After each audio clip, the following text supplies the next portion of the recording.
Dis-moi, qu'est-ce que ton prof t'a toujours dit? Il t'a dit que le courant c'est toujours des électrons? Eh ben non, t'as juste la moitié de l'histoire. Il reste jusqu'à la fin, je t'explique ça en 60 secondes. Oui, je vais te dire toute la vérité. T'en fais pas. Alors, on va distinguer les choses. Dans un fil de cuivre, oui, bien sûr. C'est le déplacement des électrons qui crée le courant électrique.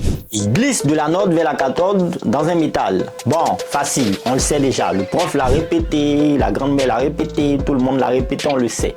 Mais je vais ajouter quelque chose, t'en fais pas. Mais dans une solution comme l'eau salée, ce n'est plus les électrons qui bougent. Ce sont les ions qui vont transporter l'électricité. Par exemple, prenons encore l'eau salée. Dans l'eau salée, il y a les ions Na+ et Cl-. Les Na+ vont foncer vers la cathode, les Cl- vers l'anode. Et c'est ce mouvement d'ions qui crée le courant électrique. T'as compris? Non? Bon, les électrons, eux, restent dans les fils. Ils ne nagent pas dans l'eau.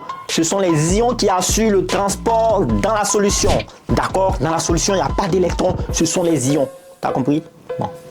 Résumé, dans le métal, ce sont les électrons qui se déplacent qui créent le courant électrique. Dans une solution salée, ce sont les ions qui transportent le courant électrique. Deux mondes, deux mécanismes, mais un seul courant. Ça y est, t'as capté? Alors, t'es déjà plus fort que 4010% des gens. Félicitations. Allez, abonne-toi à la chaîne YouTube. Au revoir. Peace.